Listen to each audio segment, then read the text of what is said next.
মাৰ্ঘেৰিটা সাংবাদিক সংস্থাৰ একাদশ দ্বিবাৰ্ষিক অধিৱেশন সম্পন্ন। উজনি অসমৰ ভিতৰতে অন্যতম শক্তিশালী তথা সংঘবদ্ধ সাংবাদিক সংগঠন হিচাপে স্বীকৃত মাৰ্ঘেৰিটা সাংবাদিক সংস্থাৰ 11তম দ্বিবাৰ্ষিক অধিৱেশনখনি দুদিনীয়া কাৰ্যসূচীৰে মাৰ্ঘেৰিটা সত্ৰীয়া কলা কৃষ্টি কেন্দ্ৰত অনুষ্ঠিত হৈছে। প্ৰথম দিনা বিয়লি 4 বজাত সংস্থাৰ সাধাৰণ সভা অনুষ্ঠিত হয়। সংস্থাৰ সভাপতি পাৰ্থ প্ৰতিম গোস্বামীৰ পৌৰোহিত্যত অনুষ্ঠিত সভাৰ আৰম্ভণিতে সম্পাদকীয় প্ৰতিবেদন পাঠ কৰে উপসভাপতি সমীৰণ বৰঠাকুৰে। সভাত সংস্থাৰ সাংগঠনিক দিশ সমষ্টিটোৰ বিভিন্ন সমস্যাৰ ওপৰত আলোচনা কৰা হয়। সভাই আগন্তুক 2024-26 বৰ্ষৰ কাৰ্যকালৰ বাবে সভাপতি সম্পাদক ৰূপে ৰামপ্ৰসাদ আম্বেদকাৰ আৰু ৰাণা জ্যোতি দেওগক মনোনীত কৰা হয়। লগতে সভাত সমষ্টিটোৰ কেইবাটাও গুৰুত্বপূৰ্ণ সমস্যা প্ৰস্তাৱ ৰূপে লোৱা হয়।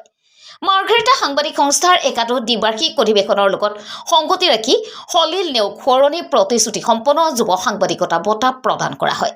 বিগত কেইবা বছৰৰ পৰা আগবঢ়াই অহা সলিল নেওগ সোঁৱৰণী প্ৰতিশ্ৰুতি সম্পন্ন যুৱ সাংবাদিকতা বঁটাৰ বাবে এইবছৰ বৰডুমচাৰ জাহ্নু শ্যাম সোণোৱালক নিৰ্বাচিত কৰি বঁটা প্ৰদান কৰা হয়। News 6 report, Assam report. আজি আসলতে খুবেই ভাল লাগিছে যি সলিল নেওগ সোঁৱৰণী প্ৰতিশ্ৰুতি সম্পন্ন যুৱ সাংবাদিকতা বঁটা এই অভাজন শ্ৰী জাহ্নু শ্যাম সোণোৱালক প্ৰদান কৰিছে। আচলতে সমাজৰ হৈ বা সাংবাদিক ক্ষেত্ৰখনত কিমান কি কৰিব পাৰিছোঁ মই নাজানো, তথাপিও যে এই অভাজনক যোগ্য বুলি নিৰ্বাচন কৰিলে তাৰ বাবে মই প্ৰথমে সাংবাদিক সন্থাৰ সভাপতি সম্পাদক প্ৰমুখ কৰি অন্যান্য বিষয়ববীয়াসকলক আৰু যি বঁটাৰ দাতা তিনিচুকীয়া জিলা সাংবাদিক সন্থাৰ সন্মানীয় সাধাৰণ সম্পাদক ৰাণা জ্যোতি নেওগ ডাঙৰীয়াৰ লগতে তেখেতৰ পৰিয়ালবৰ্গক আন্তৰিক ধন্যবাদ জ্ঞাপন কৰিছোঁ। আচলতে তেখেতলোকৰ এই যিটো পদক্ষেপ, এই পদক্ষেপে মোক আগন্তুক দিনত দুগুণ উৎসাহেৰে কাম কৰি যোৱাৰ ক্ষেত্ৰত অনুপ্ৰাণিত কৰিছে আৰু এইদৰে তেখেতলোকে এই বঁটা প্ৰদান কৰি যাওক। আগন্তুক দিনত যিসকল আহিবলগীয়া যিসকল যুৱ সাংবাদিক আছে তেখেতলোককো আজিয়ে অভাজনক যিদৰে প্ৰেৰণা যোগাইছে তেখেতলোকক সেইদৰে প্ৰেৰণা যোগাব বুলি আশা ৰাখিছোঁ আৰু আপোনালোকৰ পৰা আশীৰ্বাদ বিচাৰিছোঁ।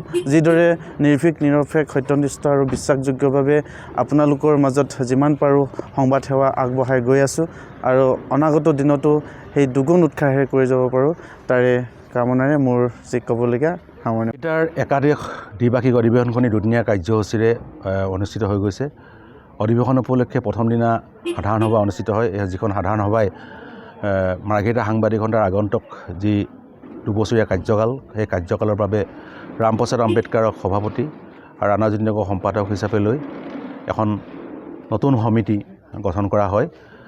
ইয়াৰ লগতে অধিৱেশনৰ যি সাধাৰণ সভাত মাৰ্ঘেৰিটা সমষ্টিটোৰ বিভিন্ন গুৰুত্বপূৰ্ণ সমস্যা সম্পৰ্কত পুংখানুপুংখভাৱে আলোচনা কৰা হয় আৰু কেইবাটাও প্ৰস্তাৱ উক্ত সভাই গ্ৰহণ কৰে আৰু এই প্ৰস্তাৱকেইটা কাৰ্যকৰী কৰিবৰ কাৰণে চৰকাৰৰ বিভিন্ন সংশ্লিষ্ট পক্ষক স্মাৰকপত্ৰৰ জৰিয়তে প্ৰদান কৰাৰ সিদ্ধান্ত উক্ত সাধাৰণ সভাই গ্ৰহণ কৰে আৰু আজি মাৰ্ঘেৰিটা সাংবাদিক সন্থাৰ অধিৱেশন উপলক্ষে